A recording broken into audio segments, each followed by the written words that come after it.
هو ليه يعني منى زكي تجسد شخصية ام كلثوم؟ مفيش حد غيرها يعني؟ ليه تم اختيارها؟ وهل فيلم الست اللي بيتكلم عن ام كلثوم يستحق كل الهجوم اللي حصل عليه هو منى زكي، ولا الفيلم فعلا كويس؟ هقول لكم على التفاصيل وعلى الاسباب وايه اللي حصل في العرض الخاص. يلا بينا. الحبايب مساء الخير.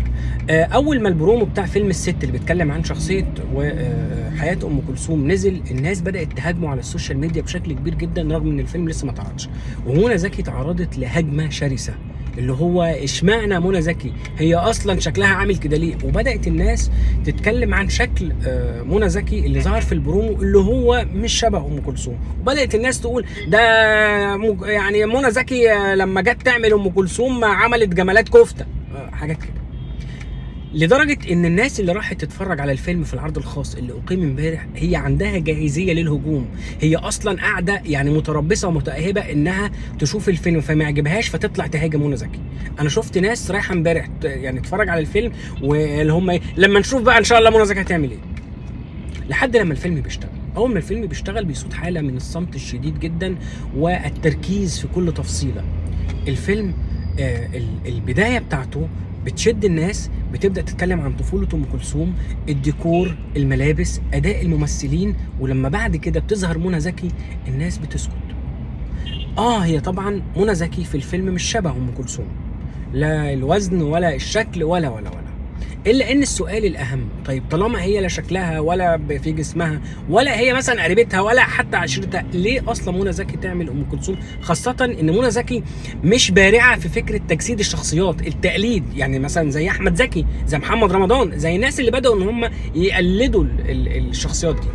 والسؤال هنا كانت اجابته من مروان حامد، قال احنا كنا محتاجين واحده مش شكل ام كلثوم، احنا عايزين واحده تعبر عن المشاعر الانسانيه اللي جوه ام كلثوم اللي احنا ما شفناهاش. لان احنا مش بنتكلم عن مسيره ام كلثوم فقط، احنا بنتكلم عن مواقف كتيره جدا بتظهر شخصيه ام كلثوم. كانت بتفكر ازاي؟ كانت بتحب ولا ما بتحبش؟ الست دي تتحب ولا ما تتحبش؟ الست اللي هي غنت للحب وللفراق وللعشره ومش عارف للجفا، وغنت لمدح الرسول، وغنت لحاجات كتيره جدا، ولمواقف ومناسبات عندنا زي العيد وما اعرفش ايه. الست اللي غنت اغاني عايشه لحد دلوقتي ممكن تعيش 200 300 و500 سنه كمان ويبقى ليها جمهور. الست رغم كل الاغاني الرومانسيه ديت الا ان هي كانت شخصيه صاحبه سلطه وصاحبه عنفوان، ولها علاقات بالسلطه والسياسه ورجال الدوله، وست صاحبه قرار وتقدر تعمل اللي هي عايزاه وممكن تفرم اي حد يقف في طريقها. الست دي في تناقض شديد جدا في شخصيتها. الست دي عامله ازاي من جواها؟ الست ديت كانت بتفرح، كانت بتضحك، ايه اللي كان بيفرحها؟ كان عندها جواها احزان، كانت بتحب. في رجال في حياه ام كلثوم الناس كانت شايفه ام كلثوم ازاي، هو ده. وبناء عليه احنا كنا عايزين حد يعني يجسد هذه المشاعر الانسانيه، فتم اختيار الفنانه منى زكي. ده من وجهه نظر مروان حامد، انت ممكن تختلف معاه وتتفق معاه. هل منى زكي نجحت في هذا الاختبار؟ من وجهه نظري انا طبعا نجحت في هذا الاختبار. عايز اقول لكم على حاجه بس، عشان يعني الناس اللي بتقول ليه منى زكي، تعرفوا ان اصلا منى زكي كانت ابعد ما يكون عن اصلا ترشيحها للفيلم وانها تقوم بالفيلم ده. ليه؟ لأن صناع الفيلم كانوا على خلاف ومشاكل كبيرة جدا وقضايا بينهم وبين أحمد حلمي اللي هو زوج منى زكي. صناع الفيلم اللي هم مين؟ مروان حامد المخرج وأحمد مراد السيناريست. وده كان من 15 سنة لما أحمد حلمي اشترى رواية تراب الماس من أحمد مراد، وكان المفروض هيعملها فيلم، الا انه سابها عنده حوالي 7 سنين ولا 5 سنين ما عملهاش. ساعتها احمد مراد زعل جدا وطلب من احمد حلمي، قال له طب اديني روايه اروح اعملها في حاجه تانية. قال له لا انا اشتريتها منك وخلاص. ساعتها احمد مراد رفع قضيه على احمد حلمي وعلى الشركه بتاعته، وفضلت فتره في المحاكم لحد لما المحكمه حكمت لصالح احمد مراد وقالوا له خد روايتك اهي. احمد مراد راح واخد الروايه وراح رايح لشركه تانية مضى معاهم، وجاب مروان حامد وعملوا الفيلم اللي هو بتاع تراب الماس بآسر ياسين. والفيلم ده اساسا كان سبب برضو مشاكل وجفا بين آسر ياسين وبين احمد حلمي، وكل اللي اشتغلوا في الفيلم ده احمد حلمي زعل منهم بما فيهم مروان حامد المخرج، لدرجه ان كريم عبد العزيز اصلا هو اللي كان يعمل الروايه دي الفيلم ده. ولما عرف الخلاف اللي بين احمد مراد وبين احمد حلمي قال لهم لا يا جماعه انا مش هينفع ان انا اخسر صاحبي يعني. عشان كده عايز اقول لكم منى زكي ديت لو هي ما كانتش شايفه ان المشروع ده هو مشروع كبير جدا ويهمها، واحمد حلمي شاف برضو المشروع كبير ويهمها، ما كانتش هتعمل الفيلم.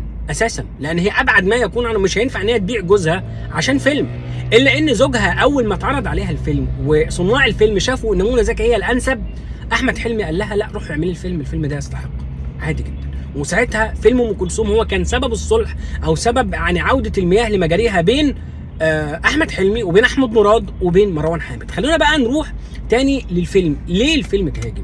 الفيلم اتهاجم لاسباب انا مش فاهمها، ولا عارف انت هاجمت ليه من غير ما تشوف، هاجمت ليه من غير حتى ما تدي نفسك فرصه انك انت تبص الناس دي عامله ايه، الناس دي فعلا يعني عامله حاجه كويسه ولا حاجه تستحق كل هذا الهجوم. عايز اقول لكم مفيش حاجه كامله، الفيلم ممكن يكون فيه نوع من انواع التطويل، هو مدته طويله يعني اكتر من ساعه ونص بكتير، الا ان لو احنا كنا قصقصنا اول نص ساعه او اول تلت ساعه من الفيلم بيتكلم عن طفوله ام كلثوم، ما كنتش انت هتحس بالملل ده. خاصة ان طفولة ام كلثوم تم رصدها في اكتر من عمل، سواء كان عمل درامي او افلام تسجيلية او الى اخره، او حتى مقالات. والناس عارفة طفولة ام كلثوم من طماي الزهايرة بقى وغناها في الافراح وفي الليالي الملاح والفرقة بتاعتها هي واخوها الشيخ خالد وابوها ومعرفش ايه والكلام ده كله. ولو كان الفيلم ابتدى مثلا من اول بقى وجود ام كلثوم في القاهرة وبداية مثلا يعني نجوميتها والناس تعرفها كان ممكن يكون يعني افضل شويه. الا ان الفن وجهات نظر في الاخر. هل الفيلم يستحق المشاهده؟ قطعا يستحق المشاهده. الفيلم مصروف عليه كويس جدا، الا ان كل مليم في الفيلم محطوط في مكان معين. ارجوكم يا جماعه اتعلموا وتعودوا ان كنتم ما تهاجموش اي شيء من غير ما تشوفوه، ما تحكموش على اي شيء من غير ما تجربوه وتشوفوا بعينكم، وادي نفسك فرصه وادي الفيلم فرصه، صدقني هتقول يستحق المشاهده. شكرا جزيلا.